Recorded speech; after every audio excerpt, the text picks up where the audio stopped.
भावनेने अनन्य असतील चित्ताच्या ठिकाणी भक्तीचं बीज निर्माण होते की नाही. मग ते कुठं लावायचं आहे? अनन्यात. तर श्रद्धा आहे आपली अनन्य, त्याचं श्रेष्ठ. त्यातलं मी भक्तीची आणखी प्रकार सांगत. या भक्तीच्या श्रेष्ठ भक्ती कुठलीच नाही. नारद मुनी छत्तीस भक्ती सांगितल्या, त्या 6 भक्तीचे वास्तविक एवढं वर्णन केले म्हणजे या क्षेत्रात शक्य नाही. आणि आपण त्याला खूप असा अभ्यास करावा.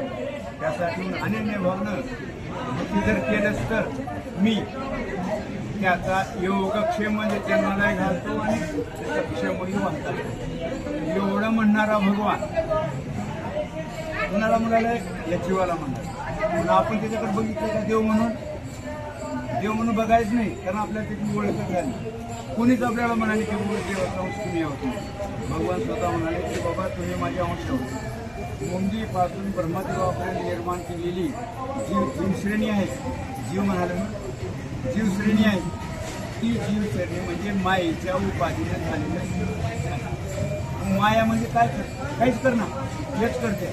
जन्माला आपण लावलो काही अडचण आली. आता या ठिकाणी आपण देवाच्या जवळजवळ चाललो. माया म्हणजे संसाराचं म्हणजे अडचण निर्माण करते. बुद्धी असणारी परमार्थाचं लागायचे संसाराचं लागते. संसार म्हणजे काय? संसार हा सरकत जाणाऱ्याला संसाराचं म्हणतात. उपजेतेने असे असेल. संसार म्हणजे जन्म आणि मरण. पण आमची जन्म मरण म्हणजे संसार म्हणला नाही.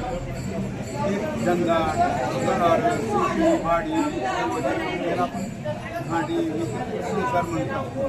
खरं संसार आहे का ते? जन्ममरण संसार आहे का? हो, जन्ममरण संसार आहे. कारण उपजेती नाशिक. अरे संसार नाश कोणाला निर्माण होत असत. अज्ञानानं आपल्याला मी देह म्हणतो आपण तयारच आहोत. देवानं म्हटलं की मग मयोश देवानं म्हटले कोणत्या अंशाने देव आपल्याच आहे. संतांच्या संगतीत डॉक्टर सद्विवेक बुद्धीनं सेवा करण्याची अपेक्षा आहे. त्याला निरपेक्ष म्हणतात. काय गरज नाही. सेवा करणे मग वाचताना म्हणाले की मी तुमच्या अंश रूपानं म्हणजे काय वचन देण्याची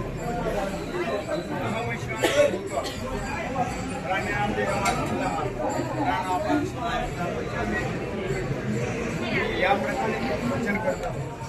समजा एखादा माणूस खूप असा आजारी आहे, डॉक्टरसाठी सांगणार. डॉक्टर काय करतो?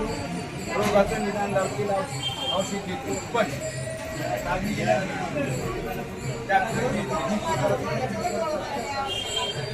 तर देव विचारत नाही. देवाचं गणपतीचं म्हणा प्रत्येक डॉक्टरचं मोठ्या दवाखान्यात देवाची पूजा आहे. बाबा आमच्या हातात काही आम्ही तुमचे उपचार करण्याचा प्रयत्न करू, पण ती सध्या देवाच्या हातात काम. तर देव म्हणून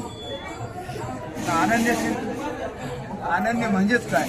म्हणजे नाही, अन्य म्हणजे दुसरं.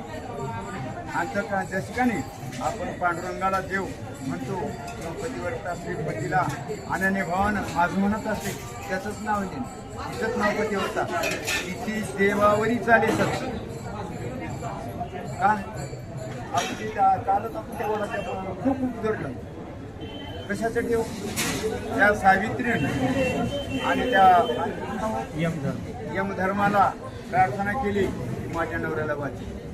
कारण अल्पमृत्यू म्हणजे शक्य नाही. एक प्रसिद्ध प्रकार सांगतो मला खरं कुठं डॉक्टरला मी एक माझ्या मनात नाही तर शास्त्राच्या आधारानं सांगतो.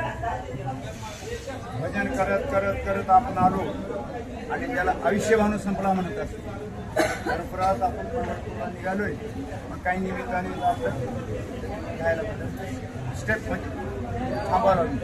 तसं आपण मुक्त अवस्थेला चालले असं निष्प्रह केलो. पण त्या स्टेपला जाण्याच्या अगोदरच आपलं आयुष्य संपलं. म्हणजे त्याला अल्पमृत्यू झाला. ते स्टेप आता 10 वर्ष म्हणा 5 वर्ष म्हणा जर झाली असती तर मृत्यू झाला असतो. सांगायला मुक्त म्हणाले, मुक्त सुद्धा नाही, मुक्त कुणाला म्हणावं.